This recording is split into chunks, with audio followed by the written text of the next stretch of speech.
नमस्कार। आज बात मैं कर रहा हूँ कि आखिर क्यों मुझे ऐसा लगता है और जो चीज़ें निकल कर आ रही हैं वो ये हैं कि पंजाब में राष्ट्रपति शासन लगने वाला है। यानी कि पंजाब की जो चुनी हुई सरकार है और जिसे आप कह सकते हैं कि वो एक तरीके से माफियागिरी जो कर रही है, जिस तरीके से एक तरीके से दबंगई कर रही है और तमाम राज्य सरकारें केंद्र सरकार के अधीनस्थ होती हैं। ये बात समझिए।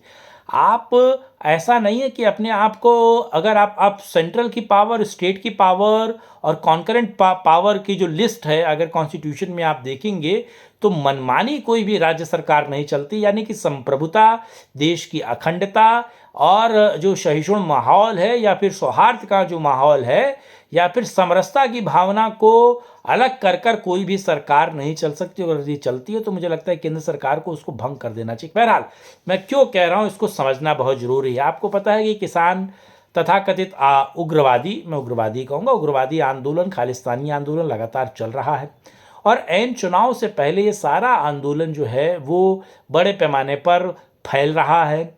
और हरियाणा सरकार और भला हो दिल्ली पुलिस का जो इसमें इसको सही तरीके से सेट कर दिया। और आपने पता है कि पिछले दिनों पुल्स आ गई। पुल्स, ये जो शब्द है ये आपने पंजाब से सुना होगा। लेकिन क्यों पंजाब की सरकार इन खालिस्तानी आंदोलनकारियों को, जो तथाकथित किसान के वेश में आए हैं, इनको हवा दे रही है? क्यों इनकी जायज़ नाजायज़ मांगों को मांग रही है? और जिस तरीके से होम मिनिस्ट्री ने एक एडवाइजरी जारी की और पंजाब सरकार को कहा कि ये जो उपद्रवी, ये जो दमनकारी, ये जो ट्रैक्टर ट्रॉली, ये जो जेसीबी मशीन, रॉयल और तमाम फॉगिंग मशीन, ये तमाम मशीन लेकर जो आ रहे हैं, ये जो बख्तरबंद गाड़ियों में आ रहे हैं, इनको रोका जाए, इनको हरियाणा की सीमा तक नहीं आने दिया जाए। और देखिए, इस पूरे आदेश को या इस नोटिफिकेशन को धत्ता बताते हुए पंजाब सरकार ने ना बल्कि इनको आने में सुगमता की, बल्कि मतलब रोका नहीं बल्कि आने दिया, बल्कि इनको अलग से रास्ता प्रोवाइड किया गया। और ये जब चंडीगढ़ प्रोटेस्ट करने जा रहे थे तो इनका पूरा रास्ता मोड़ दिया कि वो किस तरीके से हरियाणा आए और हरियाणा को क्रॉस करके वो दिल्ली आ सके। और दिल्ली वालों की सीने पर पिछले 11-12 महीने बैठे थे। आपको याद हो तो किस तरीके से अर्थव्यवस्था का नुकसान हुआ था और जी हकलान था, पूरा रास्ते बंद थे। और इसका कितना खामियाजा दिल्ली की अर्थव्यवस्था है, देश की अर्थव्यवस्था, दिल्ली और उत्तर प्रदेश से आने जाने वाले लोगों ने और सभी लोगों ने, मुझे लगता है कि सहा डेमोक्रेसी के नाम पर। तो डेमोक्रेसी के नाम पर ये सारी भी चीज़ें सही जा रही हैं। अभी एक व्यक्ति जिसका किसान आंदोलन में मौत नहीं हुई है, जिसको मारा नहीं गया है, उसको जो सरकार है पंजाब की, जो सीएम है, वो 1 करोड़ का दान दे रहे हैं, 1 करोड़ दे रहे हैं और उसकी बहन को एक तरीके से सरकारी नौकरी दे रहे हैं।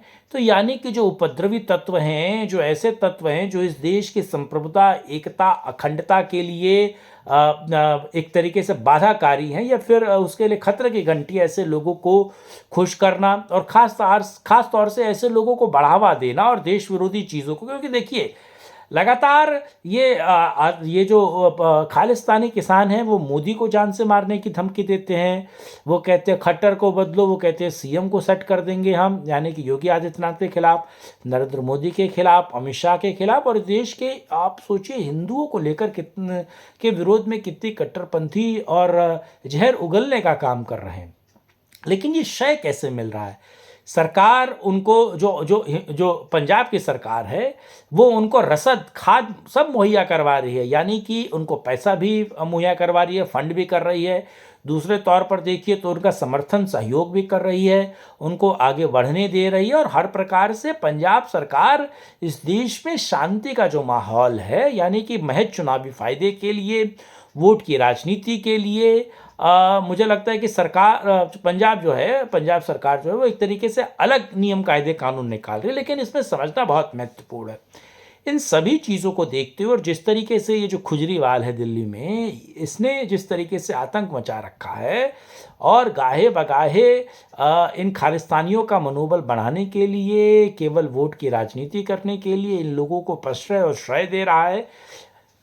एक बड़ी खबर जो है वो मैं आपको बता देता हूँ इसमें कि होम मिनिस्ट्री ने राष्ट्रपति शासन लगाने की ड्राफ्टिंग कर दी है। यानी कि पंजाब में राष्ट्रपति शासन लगने जा रहा है और राष्ट्रपति शासन को लेकर जो फाइलिंग का काम है, जो कागजी कार्रवाई का काम है, और ख़ास तौर से जब राष्ट्रपति शासन किसी प्रदेश में लगता है, जिसको लेकर मान सरकार कह भी रही है, तो जब राष्ट्रपति शासन लगता है तो उसमें कौन से अधिकारी नियुक्त होंगे, वो पूरी जो राज्य है वो कैसे गवर्न होगा, किन सारी चीज़ों को देखा जाएगा, राजनीतिक तौर पर वो पूरा प्रदेश किस तरीके से काम करेगा, आर्थिक तौर पर वो पूरा प्रदेश किस तरीके से काम करेगा, ये सारी अंदर खाने तैयारियां चल रही है। क्योंकि जो अंदर खाने खबरें आ रही है वो ये आ रही है कि अरविंद केजरीवाल को उठाया जा सकता है, और ऐसे नहीं कि हवा में उठाया जा रहा है, लेकिन उन पर जो आरोप है, उन पर जो केसेस चल रहे हैं, जो एविडेंस है, उनके बिना पर उनको उठाया जा रहा है। और ख़ास तौर से ये जो पंजाब की सरकार को भंग करके वहाँ राष्ट्रपति शासन और आम चुनाव के बाद, यानी कि नेशनल इलेक्शन के बाद, वहाँ पर फिर जो राज्य भर के जो चुनाव होंगे वो होंगे। लेकिन ये बहुत महत्वपूर्ण है कि आखिर क्यों वहाँ शासन लग रहा है। इसका कारण मैंने आपको बता दिया, लेकिन ये भी मैं आपको बता देता हूँ कि ये बहुत जल्द आप इस वीक में या आप ये सुनेंगे कि वहाँ पर राष्ट्रपति शासन लग गया और वहाँ की सरकार को हटा दिया गया, क्योंकि वहाँ की सरकार भी ये जानती है कि बहुत जल्दी नरेंद्र मोदी इस कठोर फैसले को लेने वाले हैं जो जनता के हित में है और देश के हित में है। बहरहाल, ये वीडियो आपको कैसा लगा, इसको लाइक कीजिएगा, चैनल को सब्सक्राइब कीजिएगा, वीडियो को डिफरेंट प्लेटफॉर्म पे शेयर कीजिएगा, और अगर आपकी कोई राय है या फिर आप कुछ कहना चाहते हैं तो कमेंट बॉक्स में ज़रूर आके कहिएगा। साथ जुड़ने के लिए, मुद्दे पर बात करने के लिए बहुत धन्यवाद। नमस्कार।